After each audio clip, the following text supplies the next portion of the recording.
Praise the lord అందరికీ. Bible reading in 6 months, day 178, June 27. మొదటి భాగంగా ప్రకటన గ్రంథం 3వ అధ్యాయం నుండి చదువుకుందాం.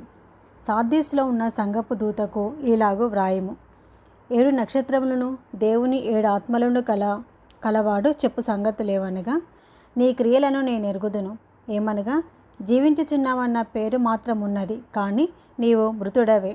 నీ క్రియలు నా దేవుని ఎదుట సంపూర్ణమైనవిగా నాకు కనబడలేదు కనుక జాగరూకుడవై చావనే ఉన్న మిగిలిన వాటిని బలపరచుము. నీవెలాగూ ఉపదేశము పొందితివో, ఎలాగూ వింటివో జ్ఞాపకం చేసుకొని దానిని గైకొనుచు మారు మనసు పొందుము. నీవు జాగరూకుడవై ఉండని ఎడల నేను దొంగవలే వచ్చేదను.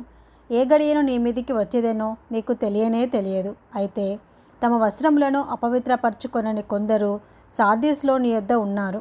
వారు అర్హులు కనుక తెల్లని వస్త్రములు ధరించుకొని నాతో కూడా సంచరించెదరు. జయించువాడు అలాగున తెల్లని వస్త్రములు ధరించుకొనును. జీవగ్రంథంలో నుండి అతని పేరెంత మాత్రంను తుడువపెట్టక నా తండ్రి ఎదుటను ఆయన దూతల ఎదుటను అతని పేరు ఒప్పుకొందును. సంఘములతో ఆత్మ చెప్పుచున్న మాట చెవిగలవాడు వినుడు కాక. ఫిలదెల్ఫియాలో ఉన్న సంఘపు దూతకు ఇలాగు వ్రాయము. దావీదు తాళపు చెవి కలిగి ఎవడనూ వేయలేకుండా తీయువాడును, ఎవడనూ తీయలేకుండా వేయువాడునై ఉన్న సత్యస్వరూపియగు పరిశుద్ధుడు చెప్పు సంగతులు ఏమనగా, నీ క్రియలను నేను ఎరుగుదును. నీకున్న శక్తి కొంచెమై ఉండినను నీవు నా వాక్యమును గైకొని నా నామము ఎరుగననలేదు. ఇదిగో, తలుపు నీ ఎదుట తీసి ఉంచి ఉన్నాను, దానిని ఎవడనూ వేయనేరడు. యూదులు కాకయే తాము యూదులమని అబద్ధమాడు సాతాను సమాజపు వారిని రప్పించెదను. వారు వచ్చి నీ పాదముల ఎదుట పడి నమస్కారం చేసి, ఇదిగో నేను నిన్ను ప్రేమించి తినని తెలుసుకున్నట్లు చేసేదను. నీవు నా ఓర్పు విషయమైన వాక్యమును గైకొంటివి కనుక భూనివాసులను శోధించుటకు లోకమంతటి మీదికి రాబోవు శోధన కాలంలో నేను నిన్ను కాపాడేదను. నేను త్వరగా వచ్చుచున్నాను. ఎవడనూ నీ కిరీటము నపహరింపకుండునట్లు నీకు కలిగిన దానిని గట్టిగా పట్టుకొనుము. జయించువాణిని నా దేవుని ఆలయంలో ఒక స్తంభముగా చేసేదను. అందులో నుండి వాడు ఇక మీదట ఎన్నటికి వెలుపలికి పోడు. మరియు నా దేవుని పేరును పరలోకంలో నా దేవుని యొద్ద నుండి దిగివచ్చుచున్న నూతనమైన యెరూషలేమును, నా దేవుని పట్టణపు పేరును, నా కొత్త పేరును వాని మీద వ్రాసేదను. సంఘములతో ఆత్మ చెప్పుచున్న మాట చెవిగలవాడు వినుగాక. లవోదికయలో ఉన్న సంఘపు దూతకు ఇలాగు వ్రాయము. ఆమెన్ అనువాడును, నమ్మకమైన సత్యసాక్షియు, దేవుని సృష్టికి ఆదియునైన వాడు చెప్పు సంగతులు ఏవనగా, నీ క్రియలను నేను ఎరుగుదును. నీవు చల్లగానైనను వెచ్చగానైనను లేవు. నీవు చల్లగానైనను వెచ్చగానైనను ఉండిన మేలు. నీవు వెచ్చగానైనను చల్లగానైనను ఉండక నిలువెచ్చనగా ఉన్నావు కనుక నేను నిన్ను నా నోట నుండి ఉమ్మివేయనుద్దేశించి ఉన్నాను. నీవు దౌర్భాగ్యుడును, దిక్కుమాలిన వాడవును, దరిద్రుడును, గ్రుడ్డివాడవును, దిగంబరుడై ఉన్నావని ఎరుగక, నేను ధనవంతుడను, ధనవృద్ధి చేసుకొని ఉన్నాను, నాకేమీ కొదవలేదని చెప్పుకొనుచున్నావు. నీవు ధనవృద్ధి చేసుకున్నట్లు అగ్నిలో పుటము వేయబడిన బంగారమును, నీ దశముల సిగ్గు కనబడకుండా ధరించుకొనుటకు తెల్లని వస్త్రములను, నీకు దృష్టి కలుగునట్లు నీ కన్నులకు కాటుకను నా యొద్ద కొనుమని నీకు బుద్ధి చెప్పుచున్నాను. నేను ప్రేమించు వారిని అందరినీ గద్దించి శిక్షించుచున్నాను కనుక నీవు ఆసక్తి కలిగి మారు మనసు పొందుము. ఇదిగో, నేను తలుపు వద్ద నిలుచుండి తట్టుచున్నాను. ఎవడైనను నా స్వరము విని తలుపు తీసినడలా నేను అతని యొద్దకు వచ్చి అతనితో నేనును నాతో కూడా అతడును భోజనం చేయుదుము. నేను జయించి నా తండ్రితో కూడా ఆయన సింహాసనం నందు కూర్చుండి ఉన్న ప్రకారము జయించు వాణ్ణి నాతో కూడా నా సింహాసనమందు కూర్చుండనిచ్చేదను.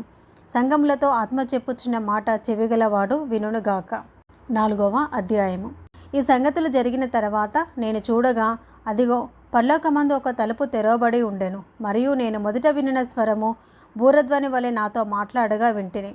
ఆ మాట్లాడినవాడు, ఇక్కడికి ఎక్కిరమ్ము, ఇక మీదట జరగవలసిన వాటిని నీకు కనుపర్చెనది అనెను.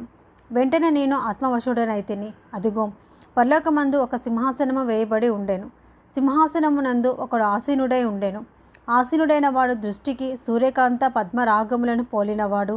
మరకతము వలె ప్రకాశించు ఇంద్రధనుసు సింహాసనమును ఆవరించి ఉండెను. సింహాసనము చుట్టూ 24 సింహాసనములుండెను. ఈ సింహాసనములందు 24 పెద్దలు తెల్లని వస్త్రములు ధరించుకొని తమ తలల మీద సువర్ణ కిరీటములు పెట్టుకున్న వారే కూర్చుండిరి. ఆ సింహాసనంలో నుండి మెరుపులను, ధ్వనులను, ఉరుములను బయలుదేరుచున్నవి. మరియు ఆ సింహాసనం ఎదుట 7 దీపములు ప్రజ్వలించుచున్నవి. అవి దేవుడు 7 ఆత్మలు. మరియు ఆ సింహాసనం ఎదుట స్ఫటికమును పోలిన గాజు వంటి సముద్రమున్నట్టు ఉండెను.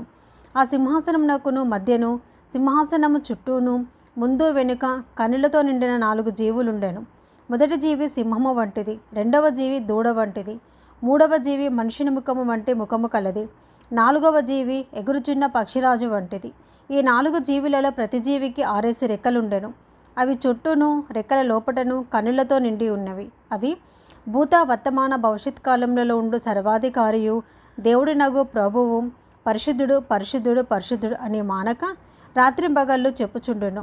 ఆ సింహాసనం నందు ఆసీనుడై ఉండి యుగయుగములు జీవించుచున్న వానికి మహిమయు, ఘనతయు, కృతజ్ఞతాస్తుతులను కలుగునుగాక అని ఆ జీవులు కీర్తించుచుండగా, ఆ 24 పెద్దలు సింహాసనమునందు ఆసీనుడై ఉండేవాని ఎదుట సాగిలపడి యుగయుగములు జీవించుచున్న వానికి నమస్కారం చేయొచ్చు.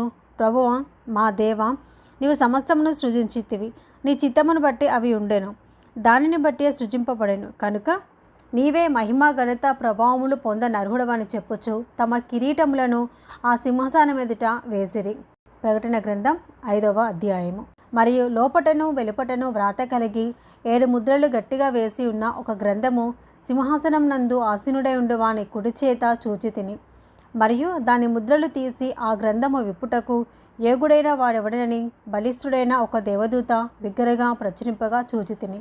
అయితే పరలోకమందు గాని, భూమి మీద గాని, భూమి కింద గాని ఆ గ్రంథము విప్పుటకైనను చూచుటకైనను ఎవరికిని శక్తి లేకపోయెను. ఆ గ్రంథము విప్పుటకైనను చూచుటకైనను యోగ్యుడెవడనో కనబడనందున నేను బహుగా ఏడ్చుచుండగా ఆ పెద్దలలో ఒకడు, ఏడవకుము, ఇదిగో దావీదుకు చిగురైన యూదాగోత్రపు సింహము 7 ముద్రలను తీసి ఆ గ్రంథమును విప్పుటకే జయము పొందినని నాతో చెప్పెను.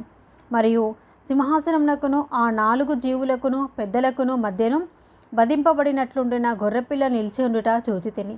ఆ గొర్రెపిల్లకు 7 కొమ్ములను 7 కన్నులు నుండెను. ఆ కన్నులు భూమి అంతటికి పంపబడిన దేవుని 7 ఆత్మలు. ఆయన వచ్చి సింహాసనం నందు ఆసీనుడై ఉన్న వాని కుడి చేతిలో నుండి ఆ గ్రంథమును తీసుకొనెను. ఆయన దానిని తీసుకొనినప్పుడు ఆ 4 జీవులను, వీణలను, ధూపద్రవ్యములతో నిండిన సువర్ణ పాత్రలను పట్టుకొని ఉన్న ఆ 24 పెద్దలను ఆ గొర్రెపిల్ల ఎదుట సాగిలపడిరి. ఈ పాత్రలు పరిశుద్ధుల ప్రార్థనలు. ఆ పెద్దలు, నీవు ఆ గ్రంథమును తీసుకొని దాని ముద్రలను విప్పుటకు యోగ్యుడవు. నీవు వధింపబడిన వాడవే, నీ రక్తమిచ్చి ప్రతి వంశంలోనూ, ఆయా భాషల మాట్లాడేవారిలోనూ, ప్రతి ప్రజలోనూ, ప్రతి జనములోనూ దేవుని కొరకు మనుషులను కొని మా దేవునికి వారిని ఒక రాజ్యముగాను యాజకులను గాను చేసితివి. కనుక వారు భూలోకమందు ఏలుదురని కొత్త పాట పాడుదురు. మరియు నేను చూడగా సింహాసనమును, జీవులను, పెద్దలను ఆవరించి ఉన్న అనేక దూతల స్వరము వినబడెను. వారి లెక్క 1,000,000 కొలదిగా ఉండెను. వారు వధింపబడిన గొర్రెపిల్ల శక్తియు, ఐశ్వర్యమును, జ్ఞానమును, బలమును, ఘనతయు, మహిమయు, స్తోత్రమును పొందనర్హుడని గొప్ప స్వరముతో చెప్పుచుండిరి. అంతటా పరలోకమందును, భూలోకమందును, భూమి క్రిందను, సముద్రంలోనూ ఉన్న ప్రతి సృష్టము అనగా వాటిలోనున్న సర్వమును సింహాసనాసీనుడై ఉన్న వానికిని గొర్రెపిల్లకును స్తోత్రమును, ఘనతయు, మహిమయు, ప్రభావమును యుగయుగములు కలుగునుగాక అని చెప్పుట వింటిని. ఆ 4 జీవులు ఆమెన్ అని చెప్పగా ఆ పెద్దలు సాగిలపడి నమస్కారము చేసిరి. ఇది మొదటి భాగం అండి. Praise the lord.